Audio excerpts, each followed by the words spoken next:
আপনার মোবাইল কোনোদিন হ্যাং বা স্লো কাজ করবে না যদি আপনি এই সেটিংটা করতে পারেন।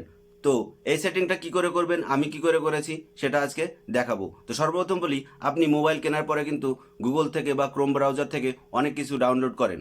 ডাউনলোড করার পরে সেটা আপনার মেমোরিতে থেকে যায়, কিন্তু আপনি জানেন না আপনার যে ডাটাগুলো খরচ হয় সেই ডাটার কারণেই আপনার কিন্তু মোবাইল হ্যাং বা স্লো কাজ করে।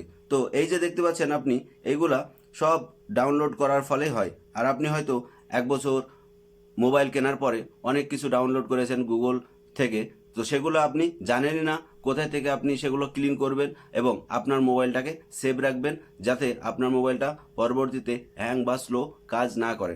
তো আমি কি করে এই সেটিংটা করেছি, আপনি কি করে করবেন চলেন দেখে আসি। তো সর্বপ্রথম আপনি কি করবেন, আপনার যে গুগল বা ক্রোম আছে, ক্রোম ব্রাউজার বা গুগল, সেখানে জাস্ট ক্লিক করবেন। তো আমি ক্রোমে ক্লিক করলাম। ক্রোমে ক্লিক করার পরে এইখানে আপনি 3 ডট দেখতে পাবেন। দেখুন এইখানে যে 3 ডট আছে সেখানে আপনি জাস্ট ক্লিক করবেন। তারপরে দেখুন এইখানে সেটিং দেখতে পাবেন, জাস্ট সেটিংয়ে ক্লিক করুন। সেটিংয়ে ক্লিক করার পরে নিচে স্ক্রল করে চলে আসবেন। নিচে আসার পরে দেখুন এইখানে সাইট সেটিংস অপশান আছে, এখানে জাস্ট ক্লিক করবেন। এখানে ক্লিক করার পরে নিচে চলে আসবেন। নিচে আসার পরে দেখুন, নিচে আসার পরে এইখানে দেখুন আপনার ডাটা স্টোরড একটা অপশান আছে। এইখানে কিন্তু আপনার সব ডাটাগুলো স্টোর হয়ে থাকে, আর এর জন্যই আপনার মোবাইলটা হ্যাং বা স্লো কাজ করে। তো জাস্ট এখানে আপনি ক্লিক করে দেন। এখানে ক্লিক করার পরে দেখবেন আপনি যতগুলো ক্রোম ব্রাউজার বা গুগল থেকে ডাউনলোড করেছেন সবগুলো এখানে জমা হয়ে আছে দেখুন।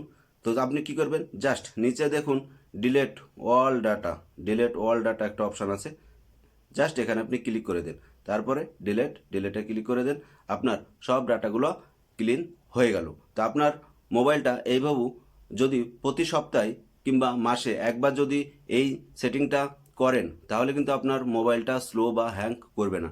তো ভিডিওটা দেখে যদি আপনার একটু উপকারে আসে, তাহলে পাশে থাকবেন এবং অন্যকে দেখার সুযোগ করে দিবেন। একবারে যদি বুঝতে না পারেন তাহলে শেয়ার বা আপনার টাইম লাইনে সেভ করে রাখবেন। পরবর্তী ভিডিওতে আবার দেখা হবে।